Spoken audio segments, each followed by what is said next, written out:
Gezaixi, also known as Taiwanese opera, is a form of street entertainment that many seniors watched growing up. For many young people in Taiwan, though, the art form holds little appeal.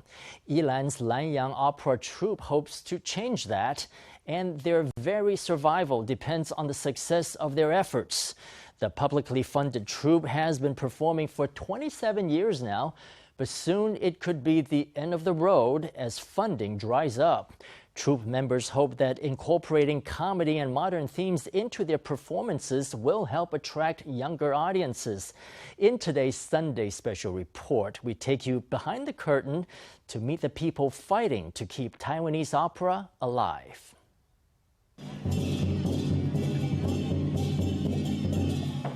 The 26th day of the 4th month of the lunar calendar is the birthday of the god of agriculture, Shennong. This year, New Taipei City's Xianse Temple invited Lanyang Opera Troupe to help celebrate the day. Amid the festivities, one matter weighing on the minds of the performers was a possible budget cut by the Yilan County Council. Those councillors feel that if they give us 20 or 30,000 NT, it's a huge boon. Established in 1992, the Langyang Opera Troupe is the first and only publicly funded Taiwanese opera troupe in the nation. The troupe relies on funding from the Yilan County government. In the beginning, we were allocated 25 million NT a year to cover everything from production costs to wages. But our funding gradually decreased to the point that this year we're left with only 10 million NT. This year, the county government begrudgingly offered the troupe 11.8 million NT. The county warned that it would need to trim funding in the years to come. Troupe members said they feared it was their fate to be disbanded.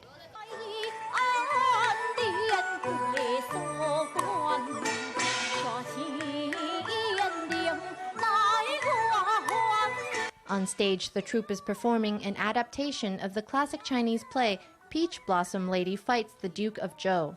The troupe has performed the piece to over 20,000 people over the past 3 years at venues throughout the country.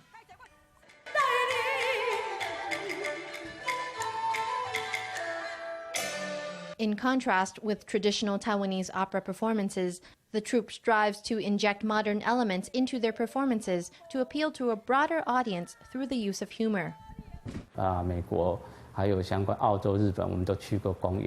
The US, as well as places like Australia and Japan, we've been to them all to perform.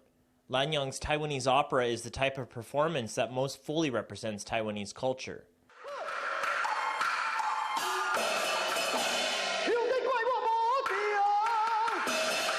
These Taiwanese opera performances are the concerted effort of all troupe members.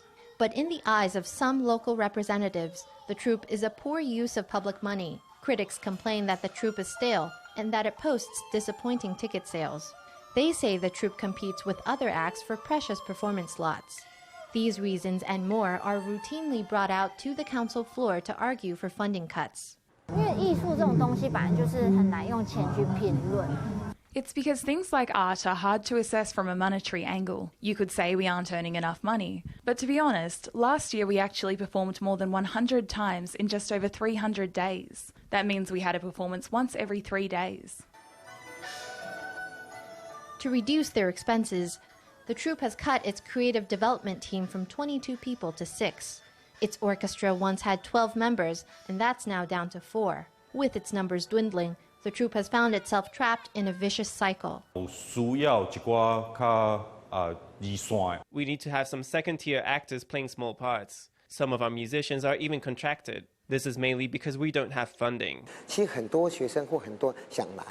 Actually, there are lots of students who want to join us, but there's just no funding for it. Every kettle has its lid. If we don't have vacancies, how can people join us? Lots of scholars have pointed out that Langyang Opera Troupe has to endure abuse every year to get its funding. It's as if it would be better to do away with them, to let them go off and make it on their own. Their original intent behind Yilan County establishing this troupe has already been lost. Some suggest that the troupe changed the style of its operatic performances. They say this could breathe new life into the art form and attract new audiences. You have to keep pace with the times. Otherwise, it's just going to be a bunch of elderly people, a bunch of grannies watching. If you don't deliver something new to pull in new audiences, then the opera doesn't have an audience, and there's no life ahead of it. In this audience of middle-aged and elderly people, it's clear that the opera has failed to gain traction with youth. These older spectators are the only ones keeping this old tradition alive.